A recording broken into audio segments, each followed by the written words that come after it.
Hello everyone, welcome to the Hisui podcast. I'm Wolf Tyke and I'm here with Tomix9 Tomix. Hello. If you can't tell, if you're looking at the actual video, which some people are, some people aren't, my background looks very different. It's the same room, it's just, like, where my computer is shifted to, like, the very, very right side of the room, because we were using this room as, like, a filming set for a hospital for the short film I'm working on, which I talked about last episode, so yeah. That's why things may look a little odd. Just like, speaking of which, I don't know about you, Tom, but I feel like everyone has been running around with their heads cut off this week. Oh yeah? What makes you say that? I don't know, just everyone I know is just, like, going through so much this week in specific. Like, I don't know. It happens, I guess. You're talking more about, like, people you know online or people you know in person? Both. I see. Cause, like, the game jam, I'm gonna be completely real, all of the, all the content that we've made since the judge, like, time of the game, none of it's playable for the actual release of the game. So, people who play the game are going to be playing, like, the exact same thing as the judges did. Because we've just been... all three of us have been busy as hell. And, like, Orange is, like, not willing to work on it in my case. Not willing to work on it and not having time. And what's been going on in real life? Has everyone running around? Nad, I mean, being busy with band. The big thing. The Spriner, it's, like... I don't know exactly, because I'm not as familiar with him. But he's just not been able to be on his computer much. I know at the moment it's because I think his air conditioning is not working, and his computer is way too hot, and he just doesn't want to be working next to something that's generating the heat of the sun. Yeah, I understand that. That sucks. Yeah. And for me, it's I'm graduating in 3 weeks, and prom is this Saturday, and I'm wanting to also finish the short film before I graduate. And generally, which also... hopefully, when you're watching this podcast episode, the game will be released in not in the way we intended it to be at all throughout, but development has not been kind to us. And I don't know if I'm going to continue working on the project either, mainly because for me with writing it, it has too many similarities to the other stuff that I'm wanting to write, like bigger projects. I'm not going to name them because then it would maybe spoil a bit.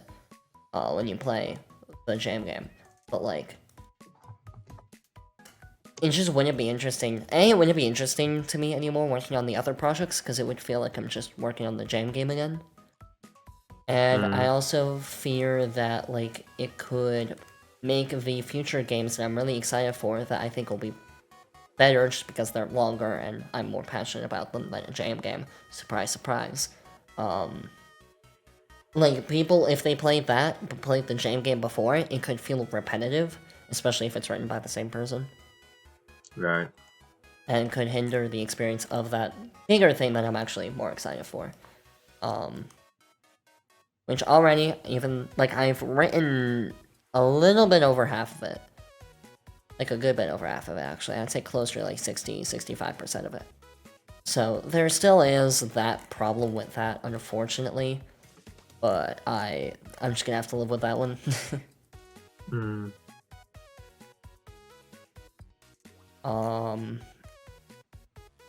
Trying to think what else. I mean, this is less of a thing going on, but like something I did want to talk about. So, did I talk about that friend in real life that I knew that I have learned, like, plays Pokemon ROM hacks? Oh, I think I heard, like, vaguely about them, but I don't think I've heard any, like, stories, so to speak. Yeah, so we've, started actually talking about that. It was funny recently because, I was talking to them about the podcast because, it's something I do, Pokemon fan game related. I didn't know how interested they'd be in it. But, when it's like, To show an example of like one of the main things that we have talked about, that's like a big thing in the podcast. I told them about not Pokemon Misty Orange, Oh god. which was a bold first thing to show them. Yeah, how did that Not go gonna down? lie. That's like... I mean, they go bad, they go good, I guess. It was just something we joked about.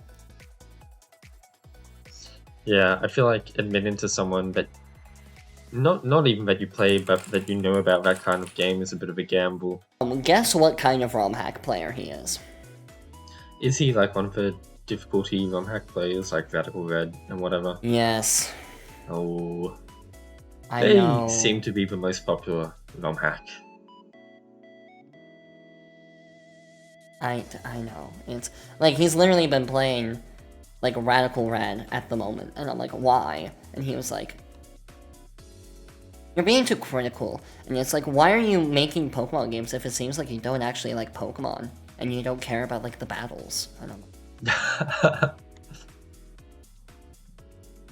Like, and like someone else told me that in real life. It's like, well, why do you care about the story in your Pokemon fan games? Because nobody cares about stories in Pokemon games. And I'm like, that's such a limiting way to view things, in my opinion. Yeah, I feel like when it's like Pokemon fan games or Pokemon ROM hacks kind of go into the outer fandom, going to the people who aren't like hardcore Pokemon fans, it tends to mostly be about like difficulty and challenge. Yeah. Which is fair, but I mean, I can also not care about that. Yeah, definitely. And yeah, I think once you get like deeper into the fan game, you see more people who maybe think how you think.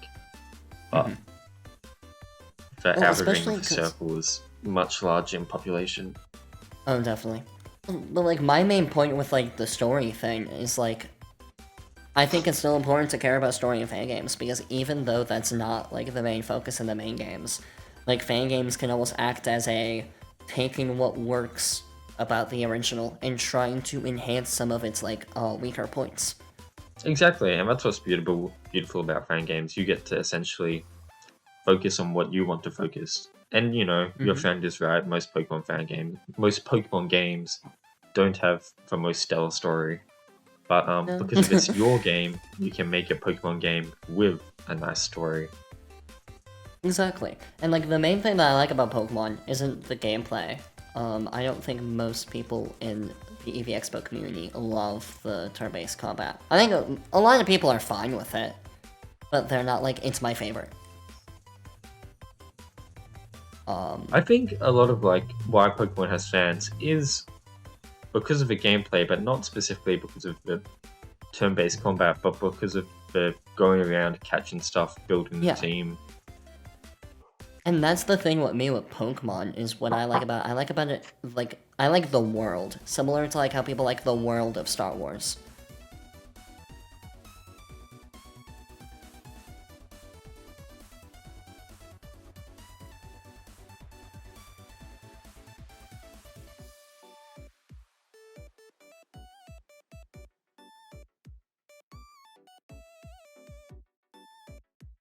Right, I like Pokemon because of like the world, similar to how people like the world of Star Wars. Like, that's what I like about it.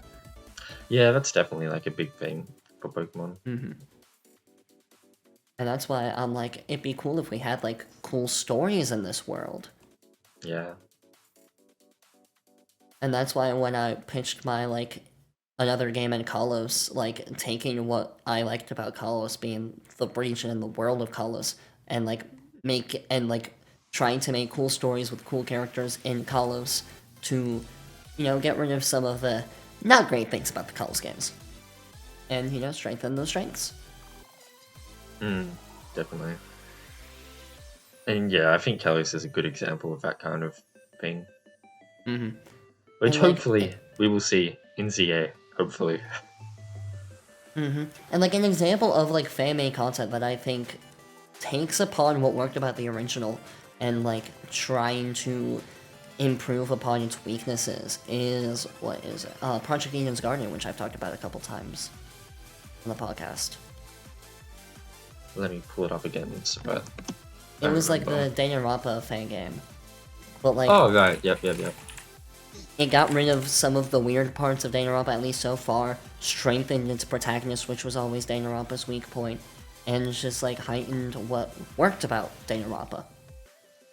And that's what I think like fan-made content should do, instead of just, I don't know. Well, it's fine to just make something that is similar to what the main games are looking for, but there's also nothing wrong with trying to improve on that. I guess Yeah, is what I'm exactly. trying to I say. mean, there's so many ways you can go. And I don't know, it's just frustrating sometimes to be like, well, why do you even try to like make good stories if it's a Pokemon game? Because I'm like, that's, I don't know, I just think that's a sad way to think. Yeah. Look, that's why I don't really bother telling people in real life that I play that I make for Pokemon fan games, because I feel like there will have to be too much explaining to do. That's fair. I don't know. I'm starting to get that, but I've had like most of the people that I tell, because I don't tell just everyone, I've had mostly good experiences with. Like That's the first definitely person good. I think I told was like, wait, really? That's actually really cool. Oh wow. I showed some stuff off, and they found it impressive and neat. And especially because it's like, I sometimes like talking about it because it's telling like a unique part of myself. Because what is usually frustrating with me about a conversation is if I have a conversation and I feel like I could have that exact same conversation with just anyone on the street. Right. I don't know if you feel the same way.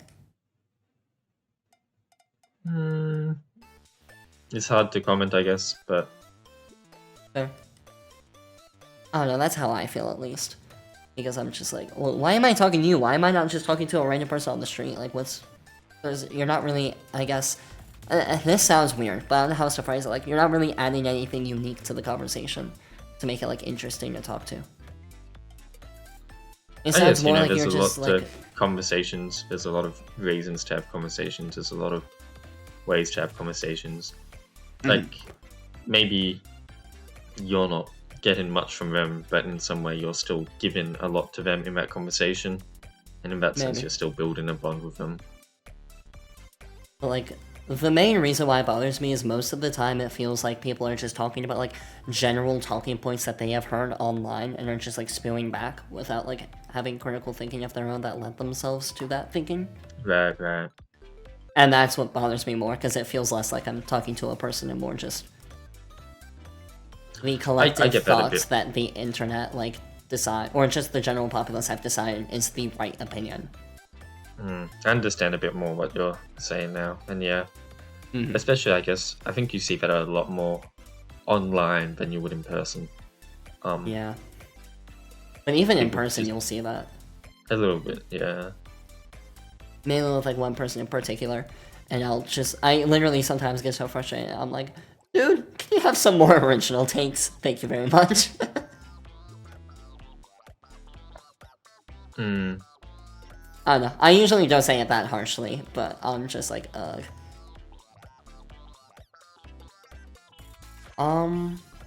Yeah, there have been 2 games that have been posted on the Insert Name Jam website, as of recording. Yeah, I did see that, and I'm very excited for Yeah, the there's more one that of them to really follow. looks interesting to me. Did you want to talk about them now, or should we save them for next week? Right, because we can't talk about all of them. No, we can talk about them. Okay. Which one Yeah, do you want one to of- start with? Well, so this one is made by Starwolf, who made Pokemon The Last Day, which Yes. is about you woke up to your final day on Earth, how you spend your time. They made it in 5 days, which, crazy.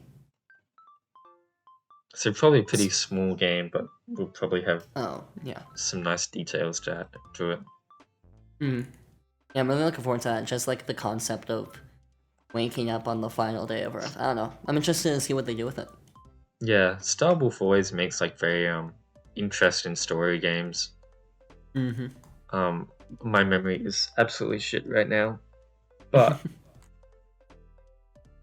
there was the memory one that Star Wolf made. There was the Eevee one that Star Wolf made. Something in your bedroom, I think? Yeah, the world in your bedroom, the world in your room, or something. Yeah. And I think there's another one. Dungeons. That was also Star Wolf, I believe. There's they also made Terrarium last year. Terrarium. The Insert Jam. Terrarium's kind of an exception, I feel like, because most of the other Star Wolf definitely. games are very like story focused and very interesting story, very different. Terrarium's more about, I guess, the Fakemon, the exploration. Which I enjoyed Terrarium quite a bit. Terrarium was good, from my and recollection. it's good for devs to make something different, like you were saying before, anyway. But I pretty much always. Oh, and is Five Nights at Eevee Star Wolf? Yes. Yeah, So and that was very experimental and nice. At least I enjoyed it a lot. Yeah. But so I'm looking forward very much to whatever Star Wolf has cooked up, even if it was just 5 days. Yeah, because I was a little sad when I saw that Star Wolf wasn't planning on making anything. Because I do enjoy Star Wolf games, and I was interested to see like what they would do. So I'm very happy to see them like make something. And in general, like I will be very surprised based on how things are looking if we have the same or lower turnout as last year. I do think we will have a bigger turnout. That's really from the looks exciting. of I really things. hope so too. Just by like all the people working on stuff. Like Pokemon Gun seems to be like it's going to release from the sounds of it.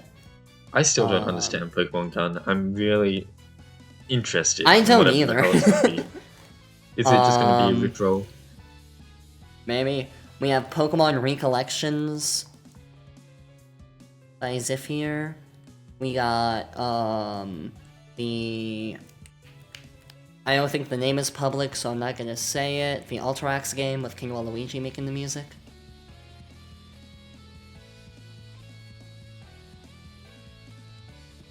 Never This Again is making a game called Pokemon Smoke and Salt.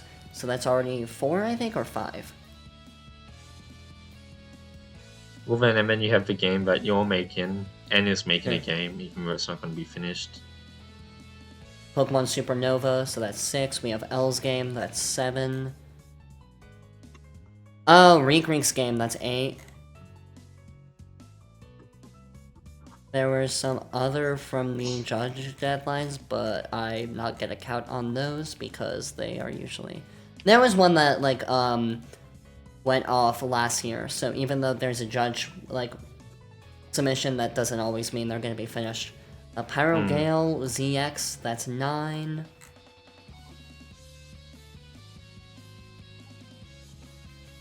I'm losing track on which ones I've counted and which ones I haven't. So, but I think we're already then over what last year was, because I think last year was 8. 1, 2, 3, 4, 5, 6, 7. Oh, actually, only 7. Well, there's also the one that's already submitted by Hedgehogger's Hibernation. Yeah. Oh, yeah, I already counted those. Oh, okay. So yeah, that's already 9, that's already more, so yeah, it does seem like we're gonna get more. Some people were like, ooh, are we gonna get more than the last EV Expo Jam? I'm like, no. Oh, the EV Expo Jam? Yeah, probably not. No. Like, the last EV Expo Jam did have a lower turnout than normal, but we're still not beating that. Like, we're too of an unknown name still. Like, I think if we get similar to the second Relic Castle Game Jam, that's a big win. Well, I think even just more than whatever last year was is a big win. Oh, definitely. Showing some growth. That, and I would be very surprised because, well, I'm gonna be honest, I think I said this already, but I was very worried about how this podcast would turn out more so than the last one. Mainly because the last one I was somewhat confident because it was like, not everyone knew the, like, Relic Castle EV Expo Jam was, like, cancelled yet, and so some people were, like, still hyped up and planning to do a jam at that time, so we just took up that time slot that people could just easily, like, slot into. Compared to, this is not a normal time slot that people are used to jamming, so I was very much unsure about it. Yeah. I do think the tip videos helped in the way we wanted them to help. I think they're also just nice for the community as well. Like, even after this jam is complete, they'll be out there.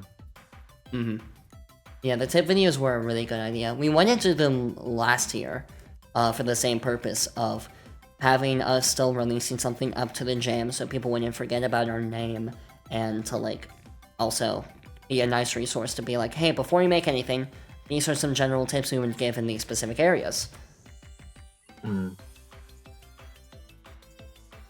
And also just for like, we thought some people could run into those videos, not know about the jam, and learn about the jam through them, and then like choose to do the jam, or at least start it.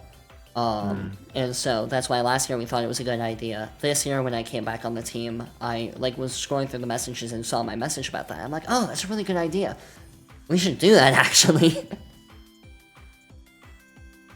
And we organized it, and I edited them all in like a couple days. It was not fun.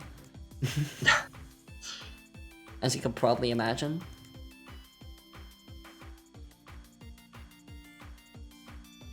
But yeah, I'm very happy with like how they turned out and the like reception to them. I don't know. I think they're a cool thing to now exist in the world. Definitely. But yeah, the other game that got posted, Pokemon Hibernation. You mysteriously find yourself in a forest-based maze of a region you've barely heard of, with no recollection of your past beside two voices who seemingly sent you there. With few items in hand, you seek to explore the region of Hibernia to unlock your past, newfound goals, and just where you were sent to. I think there's like not enough information for me to have a concrete opinion one way or the other on this game. Yeah, it's, I guess without playing, it's a bit hard to tell. I do really like the trainer sprite on the trainer card. Yeah, how it the looks like art they're for almost that like is really reaching out nice. for like a star or something. At least that's how I like interpret it. I like the sparkly stars kind of on the skirt shorts. But it seems like it is going to kind of be a typical like shortened Pokemon game, except instead of gyms, they will have a different name, and apparently they're a little bit different, but we don't know yet. And there is an average playtime of 17 minutes, so it's not going to be a long game. Oh, really? Yeah. How does that work? If they have a... Anyway, I don't know. They have a really short demo, Tom. I guess, is this a demo, or is this a This is a game? demo. It's not complete, yeah. So I guess they It's probably set 17 up minutes for their game. gyms, but don't have any yet. Probably. So that means even after I play it, I don't know if I'll be able to have a concrete opinion on it. Yeah, I guess we'll see. Yeah. We'll see when we play it. Which, I don't know when I'm going to be able to get around to the jam games, because Saturday's prom. I can maybe sneak in a couple that morning. And Sunday I'm working, but maybe Sunday morning? We'll see. Do you think you'll stream them, or will you play them in your own time? I'll try to stream them, but like if my schedule's too like fricky, I'll probably do it more on my own time. Yeah. Ooh, there is another cool thing. You know, Adelio a while ago was working on a Pokemon fan game called Pokemon Amber. Yeah, I remember that. It looked really beautiful. Which I don't know if anyone, I don't know if I've talked about it on the podcast, but I was supposed to be on that team. Oh, really? Yeah. I got, like, brought onto the team, like, right before it, like, got shut down. I'm just a bad omen for teams, apparently. But yeah, I was gonna join the team to help, not with writing, but just, like, eventing the game. Mainly, I was able to do it by using, like, Iron Memory as a, like, portfolio when it comes to eventing. Right.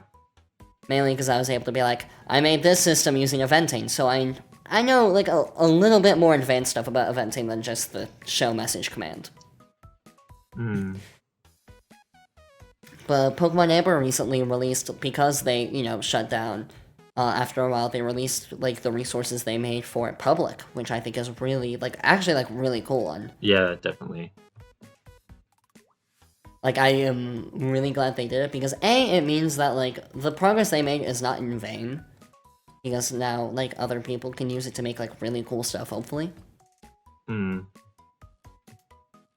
And it means, like, it's not just gonna, like, sit on a shelf somewhere. And I don't know, I just think, like, more public resources in general is just amazing and good. Yeah. Because it means And that there's so they're- many like fan games that obviously have had like a lot of work put into them, many hours, but then they end up cancelled for one reason or whatever, and that's fine. But it's just kind of sad that all the work that was done on them, you can't see it. It's gone. It can't be used. Yeah. It's cool that, like, that's not the case here. And, like, I've already brought in, some of the battle backgrounds from it into DDPC. Yeah. Now I'm gonna have to rework some of the UI for DDPC so that they don't look out of place with those battle backgrounds, but that's a future problem.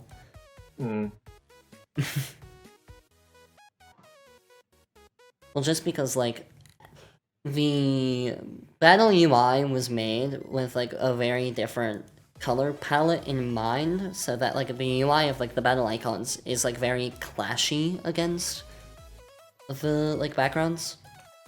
Right.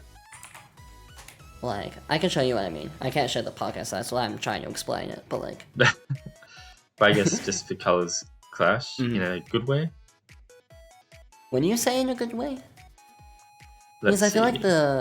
like I feel like they clash, like, in a bad way. It's just that, like, the UI part is, like, really saturated almost, where the battle backgrounds are a bit more muted. Right. I do get what you mean. It's Yeah. hard. I mean, at the end of the day, art is subjective, but they do feel a bit different. Yeah, so I'll probably change that up now to fit a little bit more of the battle background, which is fine. The battle UI wasn't finished anyways, so... And the new battle backgrounds are better. Like, if I really cared that much, I would just not be using these battle backgrounds. Because I don't have to. But, like, there's not even just the battle backgrounds from the pack. There's trainer sprites and overworld sprites. A lot, There's right? fake Mon. Like, fake Mon sprites, and I think just, like, normal-ass Pokemon sprites. It's crazy. Mainly, like, the fake Mon surprises me more so. Because, like, cancel or not, most of the time, that is a very, very keep to your chest type of thing. Yeah, people tend to be pretty personal about their fake one, and I understand why. It's like, imagine you make this nice design, and then it's out for public, and now any fan game, good or bad, can just shove it in there without much effort. Makes Or you even feel worse. Imagine if you make a bad fake Mon design, and you would get haunted by it everywhere you look because of its badness. Yeah, that's an option too. But yeah, I mean, I definitely applaud anyone who's willing to put up Fakemon for public designs. Oh, definitely.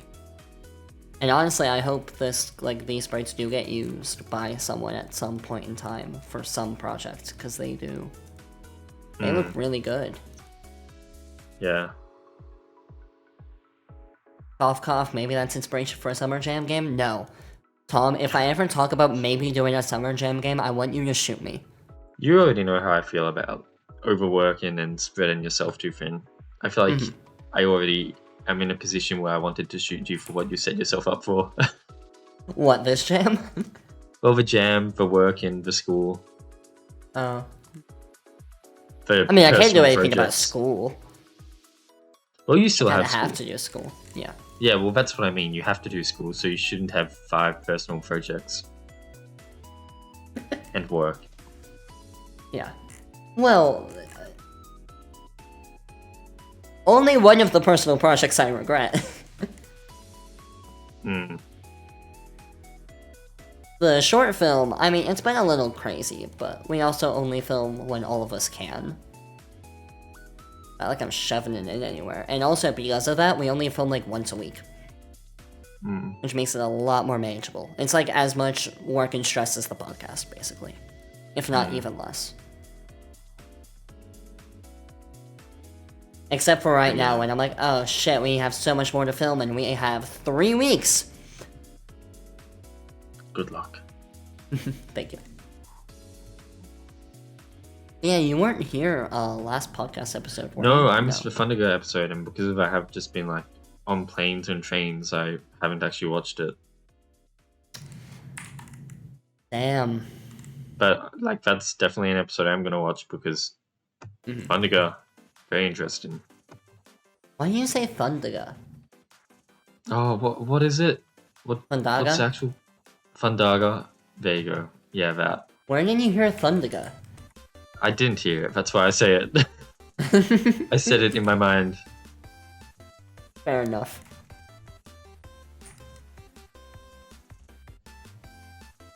No, I mean, it was really cool talking to Thundaga because he is the main reason why I'm in the, like, Pokemon fangame community. It's the only reason I'm in the EV Expo community and have, like, the friends I do. So, like, I do almost owe him a lot. Yeah, and I think that it's not just like a you experience. I think that's for a lot of people. I also may have roped Thundaga into playing Pokemon Berserk. Oh, really? Yeah. I don't know when he'll play it, but it's on his radar. And he was like, oh, that'd be cool. I guess we'll see. I guess that's good to hear that we got our Berserk mentioned in that episode too. Exactly. You know, it's always tough on the guest episodes because you don't want to push too much, really but we did it. We did it. Abstract, it was pretty easy to mention because he already downloaded Abstract and was going to play it. And so I was just like, hey, I know you have it downloaded when you're going to play it. He did. Did he stream it? Or am I making up dreams? Okay. For some reason I thought he streamed Abstract. Yeah. But at the beginning of one stream, he was like, I have these 3 fan games I want to play, and which one are we going to start with? And Abstract was one of them, and he just hasn't streamed it since then. Alright. So, that's why I was like, hey. You have Abstract. But I don't know, how have you been lately? I feel like I haven't heard much other than, I mean, obviously you moved out of Japan. Well, so at the start you mentioned your background is different. My background is also very different. I'm now in my childhood room, and you can see lots of stuff behind me, a Pokemon poster, a football poster, The Incredibles, some raccoons. But yeah, so it's just been... I had a nice little final holiday in Japan. I visited some mountainous places. Went into some caves. It was very nice, very beautiful. Saw lots of very beautiful places. Then took the plane home, and I just arrived home in the afternoon 2 days ago. So yesterday was my first full day back in Melbourne. But yeah, and yesterday I just met up with some friends, got some lunch, and it was very nice. There's lots of like strange things. That make me feel good, make me feel bad. It's nice being able to eavesdrop so easily again. Like, the random passerby is most likely speaking English and I can hear what they're saying, as opposed to living in Japan. Even if I do have like a middle in Japanese language skill, it would be quite hard to use that skill on eavesdropping, just listen to whatever random passerby is saying out of context. It's like, I can actually hear the random sounds of the city again, which is a nice little surprise. And even just, this is getting way off topic, but I was on the bus yesterday, and, public transport in Japan, people are very quiet, and you're supposed to not talk on the phone. You're supposed to kind of keep your voice down. And there was a high school girl, like, at the back of a bus on the phone, and she was just blabbing about some high school drama that happened at a party. And I was like, I'm back home. This isn't Japan. And then there was, like, some guy, I'm not trying to, like, he was kind of being a bit weird, but then he just started whispering to himself, shut the fuck up, shut up, shut the fuck up. And I was like, I'm back in Melbourne. The streets are dirty, the people on the bus are crazy, the people on the bus are loud. This is what I've missed. But yeah, it's been something. Yeah. It's been something. I mean, I'm glad you've been able to, like, enjoy it somewhat. Yeah, I mean, there are like definitely some parts I'm like, I miss, having my own home in Japan. I miss having my own apartment. I miss having my own like life there that's set up, having a job that I go to and then come home, it Yeah. being mine. But I think that'll just take some settling in, and I'll get used to living at home again.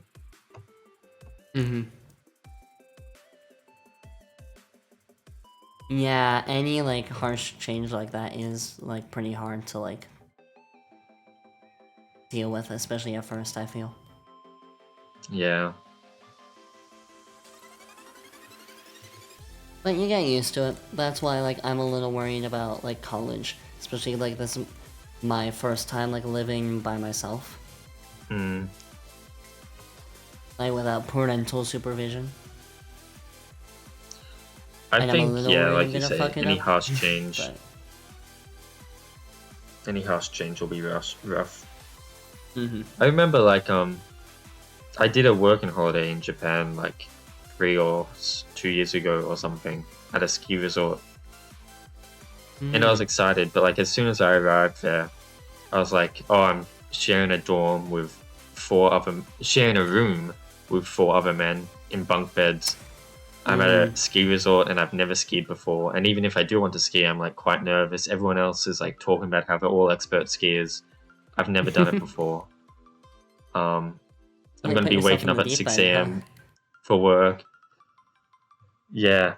And it was just like feeling all quite overwhelming. And I honestly remember on my first day, I was like, I've made a mistake. I shouldn't have signed up for this program. What was I doing? But give it like 2 or 3 days, and I was like, this is the best time I've ever had in my life. I'm so glad I've done this. And I still hold that opinion. It really was a great time. So just hold strong. Yeah. I know, I still don't feel that way about the place I currently live at. Mainly because I just... Moving halfway through, like, your high school life, not a good thing. Just, like, in general, I feel. But I think also this moving isn't a choice that you made. It's not something you wanted to do. No. It's not your choice. It's not your home, I guess. Or, like, it's hard to make it feel like that in that sense. True. The only, like, yeah. positive was it was an easy scapegoat to then leave ballet. I guess so. That was the one positive about moving, is that I could non-confrontationally go, hey, I can't go here anymore. Without them being like, why? Did we do anything wrong? Cough, cough, yes. But I didn't have to say that. I think when you move away for college, hopefully you'll feel more like it's your choice, more like you're making a change out of your own accord. Hopefully. Like, speaking of things well, no, I was gonna say speaking of things happening on my own accord, but that doesn't really apply here. This is just a funny, like, thing I just remembered. So, there's this one anime that me and Ethy have been watching with, like, his friends and such together, that the second season has started coming out. And I'm like, sweet. I started watching it on my own time, because I also watched that show with my sibling. And, like, the first season, fine. Nothing weird about it, okay? Nothing anime weird. No incest. No... Oh, God. weird...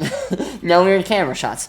And then the first episode, season 2, we already had established, that one of the guys has a sister, right? In season 2, episode 1, she feels a little too strongly about him. What anime is this, may I ask? Go Loser Ranger. We talked about it on the podcast I remember before. you talking about this, yeah. Yeah, and it's really good. Everything else is fine. It's just this one scene that's happened so far that I'm like, why? Yeah. Oh, no. I mean, I don't get as bothered about it as, like, Ethy does, because I usually just go, okay, I'm just gonna, like, turn my brain off. None of this is happening. Okay, out. move it back. The only time that I haven't been able to do that is this one show where, like, the camera angles... There's something, man. But it's like...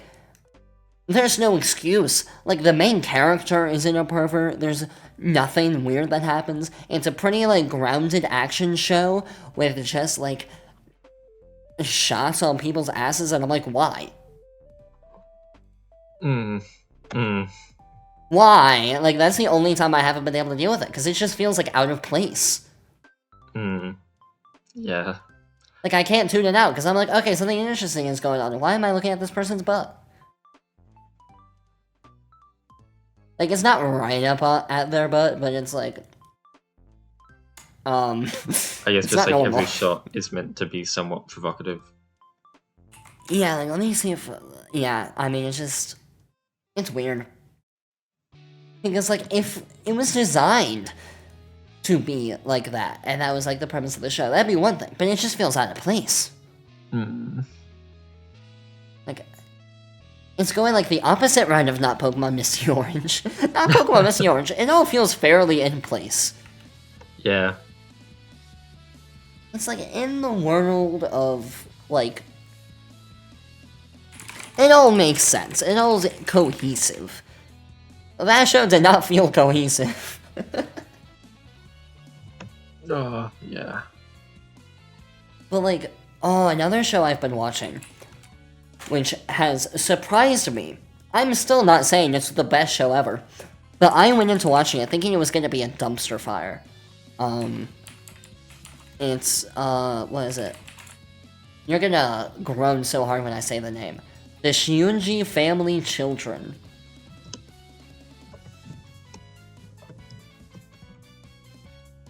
What's it about? It's written by the same person who wrote Rent a Girlfriend. Oh, I've heard of that. Yeah. But, okay, so... Let me read off the synopsis. It's just the first line. You're gonna be like, Andy, what are you telling me about? So the first line is, the love between brother and sister. And then it's the love between man and woman. That which is most forbidden is most unyielding. The 2 sons and 5 daughters of the Shunji family shine like brilliant gems, each with intelligence and beauty in equal measure. And with the pedigree of their wealthy father behind them, how could they not be the talk of the town? Eldest son Arata has spent his life being tossed around by the whims of his colorful sisters, yet a little teasing will stop him from valuing his family over anything and anyone else. I just read, like, the Wikipedia summary, and... But when his youngest sister turns 15, their father reveals a long-hidden secret of the Shunji siblings and knock Arata's world off its axis. Basically, they're not actual siblings. Yep, and so now they can do stuff. Yay, I'll be so glad. So that's what I thought it would be. I thought it would be stupid. It's not. Honestly, you're going to tell me this is good? It's written a lot better than I thought. And, like, a lot more reasonably. Look, maybe this is actually a good anime, a good manga, but what made you want to watch this is what I'm curious about. Because I thought it would be a train wreck. I thought it was going to be the worst thing I've ever seen. And that's why I was like, oh, incest anime written by the Rent-A-Girlfriend author? Oh, this is going to be shit. Watch it? Exactly. That's why I wanted to see it. God. What is wrong with this world? But, like... Mainly why I think it's more intelligently written is because it's not like the minute they all learn that they're not actually related, they're all like jumping at each other. There's one girl who is interested in her brother, but everyone else treats it as like she's confused. Before they learn that they're not actual siblings, and it's like, when you're younger, you more mistake, how'd they phrase it? You mistake love and, like, respect for someone. And that's what they kind of see it as. But as, like, they learn that they're not actual siblings, they start, like, questioning a bit more their relationships with each other, but in, like, a natural way. Look, I think that's true, and I think you'll see lots of media that kind of talk about how love can often be mistaken as like looking up to someone, or maybe some sort of obsession of infatuation, and especially when you're younger and you're developing crushes. You see that a lot. You know, you're like, oh, I have a crush on this person, but really you just think they're a cool person. And you know, that's cool to explore, but I don't think that should be explored in a family, you know? I think that's a pretty interesting way to explore And that. like, later on, is it gonna become a harem? Maybe. I don't know. But at the moment, like, at least how it's starting off with, it's starting off a lot more realistically than I thought it would, especially when it's by the Rent-A-Girlfriend author, who, like, because me and my sibling watched Shunji Family together because we thought it was going to be a train wreck and we were going to make fun of it. It was going to be a sibling bonding experience. Oh god, I should not phrase that when we're watching this show. Why do you watch this with your family? Isn't that, like, a horrible idea? Because we thought it was going to be terrible. But it turned out to be somewhat reasonable. Still, like, not correct conclusion sometimes. Most of the people are like, even though we're not blood related, still grew up together all these years, I will still see you as my sibling.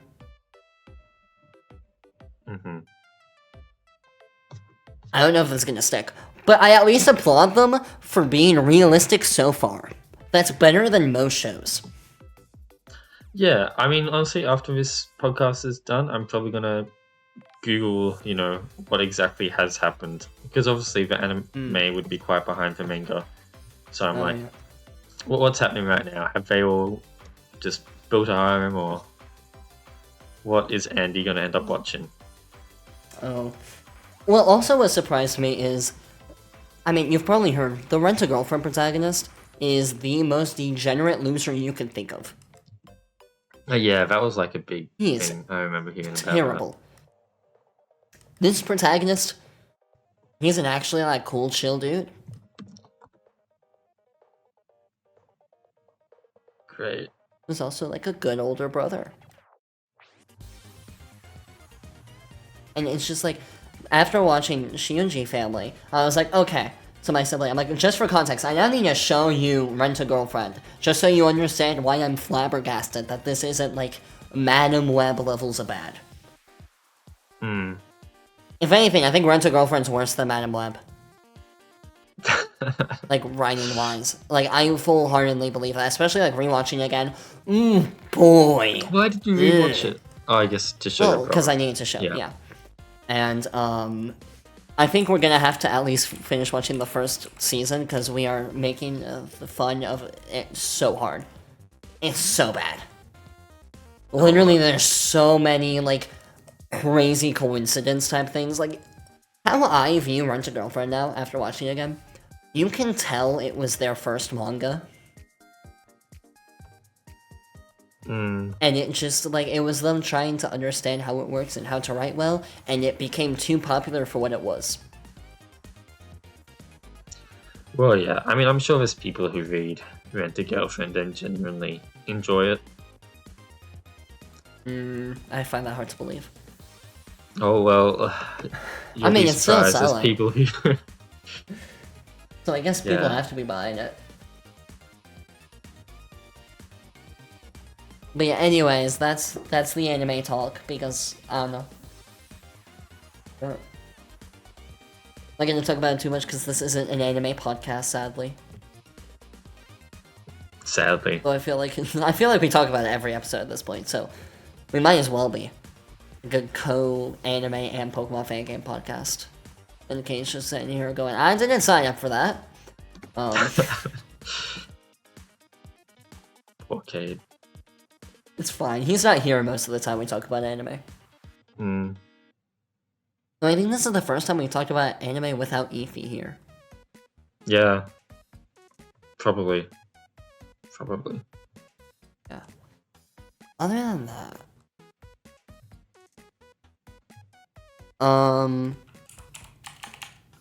Oh, there's a movie that came out recently that's been doing pretty popularly. Not Minecraft. Is it Sinners or whatever it's called? Yeah, Sinners. Yeah, I've heard of that. I don't know much about it, but apparently it's horror, right? Or it has like horror elements. I know it has vampires. Right. And it's like somewhat set in the past. And I've heard it's good. So I'm planning on watching it sometime soon. But yeah, there's been lots of talk about it. I believe Let me check before I go say something I regret. The director. Yeah, he directed directed Black Panther. Yeah, Black Panther and Creed. Yeah. Yeah, no, you're correct. So apparently it is good. And I'm planning to, like, when I lived in Melbourne before, I would go see a movie every Monday because there's $7 tickets at like a local cinema. So I'll probably get back into it, and who knows what I watch this Monday. Maybe it will be Sinners.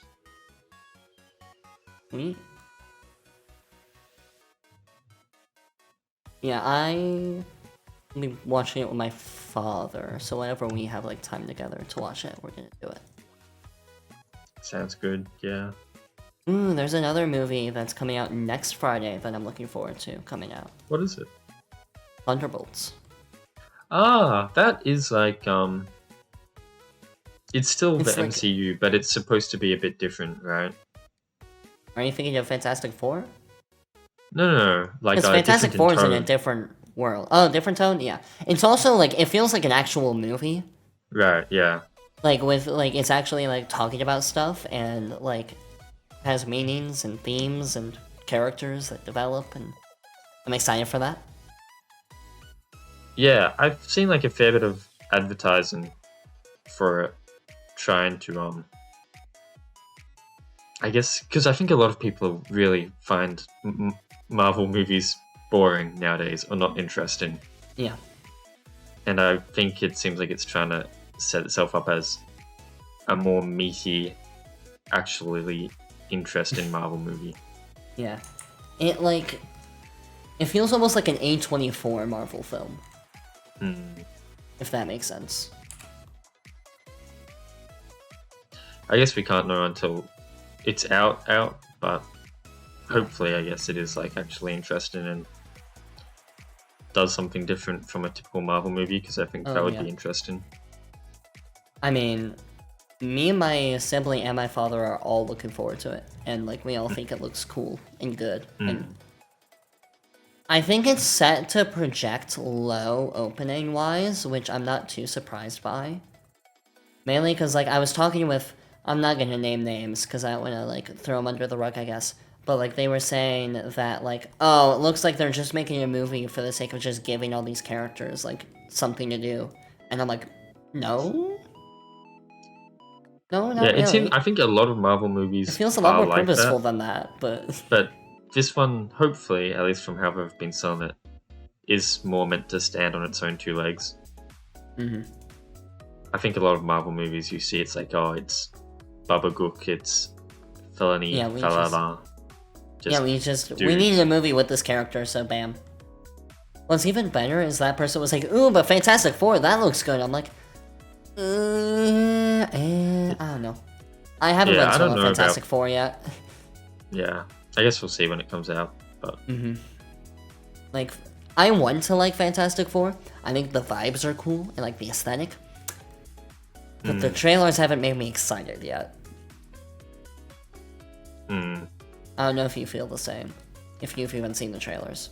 I don't keep too much with the promotional material, and honestly, even when Fantastic Four comes out, I'm probably not gonna watch it because I'm not that into superheroes. Yeah. But I mean, if it comes out and I hear people saying, "Oh, it's actually amazing, it's great," I'll be like, "Okay, maybe I'll watch it." I guess I'm not like a typical superhero fan, because most superhero fans like reject me from their groups. Just because I don't care about the popular superheroes or like power scaling or any of that crap, or action scenes. I don't care about action scenes. So that's why I'm like, I don't know if I count as a superhero fan. I just find like some of their stories interesting and some of their characters. And that's why I'm like Fantastic Four. But Thunderbolts looks interesting. Yeah. Superman, I think, I don't know if I said it on the podcast, but I know I said it somewhere, where I feel like the main reason why I'm looking forward to it is because it seems like it would be a hard thing to do in the modern age. That's why I liked making Berserk, is it felt more like a challenge and not just doing like the obvious thing. And I really like stuff like that. Stuff that doesn't just feel like obvious, I guess. Hmm.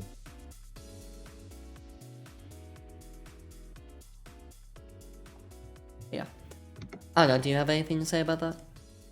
Yeah, I mean, I don't know much about the new Superman, but I honestly don't know why. Like, I'm not that into superhero movies. Mm-hmm. I would have to like really reflect and pin down what it is that makes me think I'm not that interested. I don't really want to watch it. Mm-hmm. But I guess in general, just it's probably a genre thing. But yeah, also another thing I realized recently, to go back onto like Pokemon, as a topic, because we should do that. Like I look through sometimes, like the characters of Pokemon. It's gotten better recently, but like through at least Gen 6, I think also Gen 7, every girl and every guy has the exact same body type. No, I'm not even saying that like, not for? Not for Gen 7 at least. I guess. Well, You have the girl who rides for Mudsdale. You have the painter girl. You have the girl that looks like a kid with the blue hair.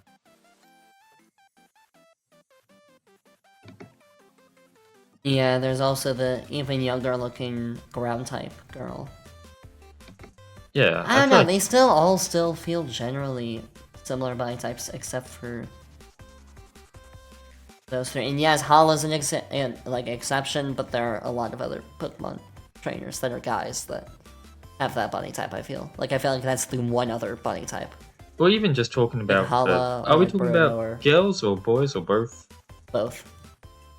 For the boys, girls definitely have different body types in Gen 7. For boys, I'm not too sure. Yeah. Well, because mainly, like, there is some slight differentiation, but not as much as I feel like I see in reality. Especially, like, in Pokemon, I feel like they go extremes. Like, we have fit and we have fat. Well, that's... yeah. I mean, that's just something you see in a lot of media. Yeah. Which, like... You can also be skinny and not fit, and you can also... Which, I guess there are some skinny and not fit Pokemon trainers, but not that many. But there's also fit, but also not skinny. And I'm not even saying, like, muscular dudes, but, like, I don't know, body types are just a lot more interesting than, like, Pokemon trainers make it out to be. And just media in general, and that's something I've realized. I'm like, interesting. And that's what, like... Oh god, I'm going back onto anime. That's an anime me and Ethan's been watching. I think it does, like, a good job with that, at least with, like, the main girl. I feel like it's not the most, like, diverse body type. Oh, what's it called? Insomniacs After School, that's what it is. But, like, that's what I mean about, like, doing something kind of in the middle ground. Things aren't, like, extremely, I don't know how to put it. It just feels like a bit more realistic to me. Like how people look. And it's not like extremities. Like, do you see what I mean? Yeah, I mean, I'm trying to just pull up some lists so I can... like, as the concept, I definitely understand what you mean. And it's definitely like a big thing in a lot of media. I think absolutely the worst example is One Piece. There's two types of women in One Piece. An hourglass stick or big and fat. And it's really bad. I mean, like, if you cut off the head of half of the women in One Piece, they will all look the exact same because they've just got a massive chest and a tiny waist. I don't know if you've seen much One Piece, but like that is a big thing. I know of One Piece, yeah. But for Pokemon, yeah, I'd have to like pull up a list and check out the characters. But because especially, like I was looking at like the poster of the girls like behind me, which are like, what's the water type gym leader and Galar, Erica, and Serena, and I'm like, man, they look pretty similar. And I was trying to find even like a design for like, because with the Jam game, which after talking with some people, we don't even know if it's going to be released because there's a lot of unfinished assets, which Nanda's like, I don't know if I want to release it with these. But like, I was trying to find like a sprite to edit to make one of the sprites to help like deal with some of the unfinished assets. And I couldn't find anything that had a baggy t-shirt. Or like slightly baggy clothing. Because everything is so Pokemon revealing, but still like revealing. And like mostly not skin tight, but like form fitting. Misty's a pretty bad example in like all of her designs, I feel. Well, yeah, before you were talking about like Gen 6 and Gen 7, but I definitely feel like Gen 1 and 2 are worse, at least for the women. Oh, well, obviously. Like, I said it got better, but I feel like it's still somewhat an issue in those gens. But, I mean, so much worse in the beginning.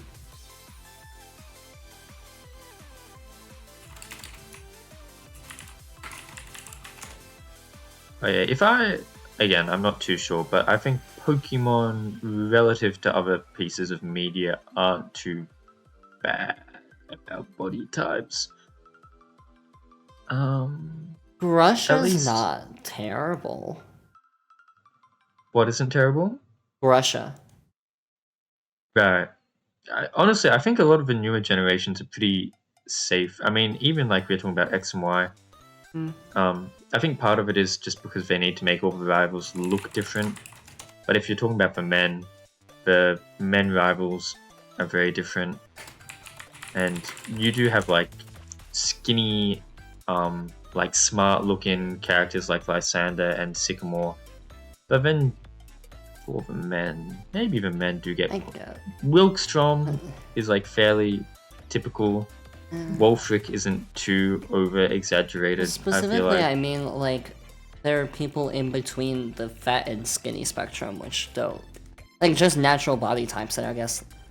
Well, I think again I've had to pull up a whole list for this, I don't know, but I think Clement, Wilkstrom. I don't know if Xerosic counts as fat yet, but Xerosic? Let me look at Xerosic. Where's your list? I've pulled up Bulbapedia list of game characters. Okay. Let me send a list. A link. I got it. X and Y.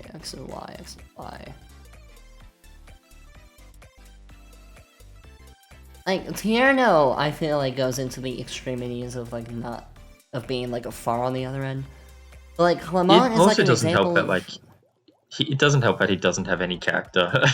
No, it doesn't. But like Clement's an example of like a skinny guy. Like there's stuff in between skinny and. I guess it's hard to tell what's going on under his jumpsuit. Yeah, but he doesn't like go in the middle the way that I feel like people naturally do.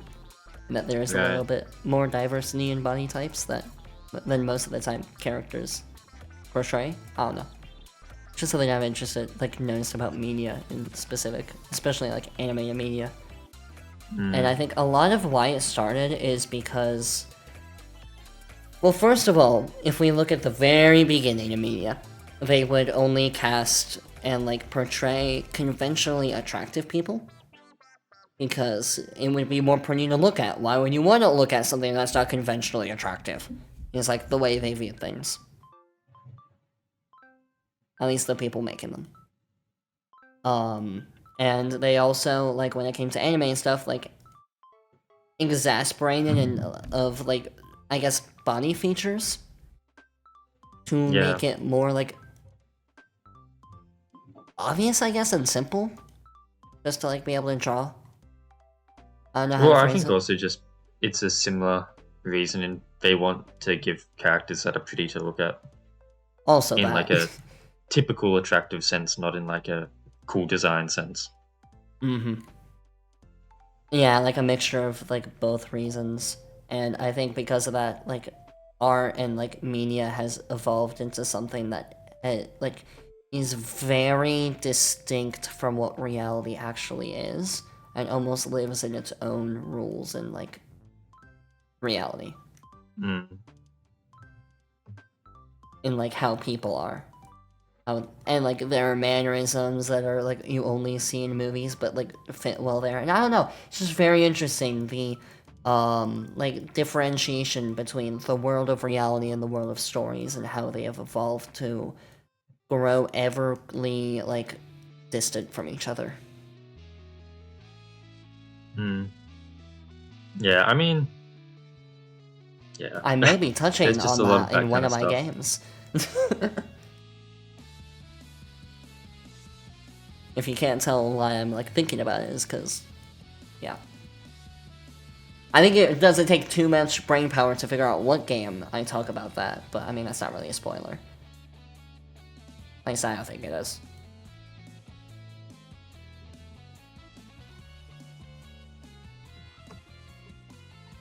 I don't know, I just find it very interesting.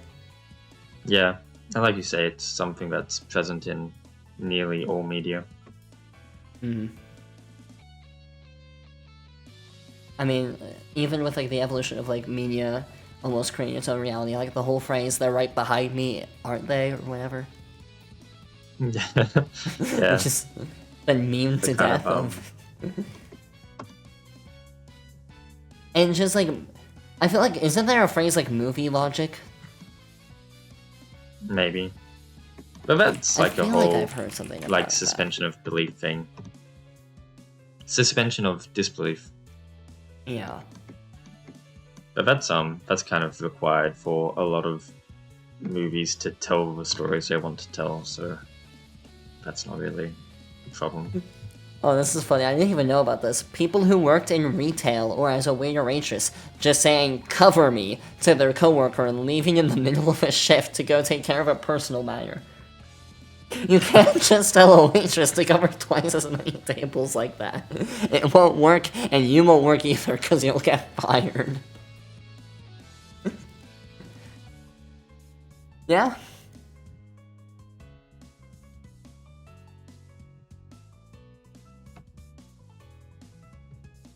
I don't know.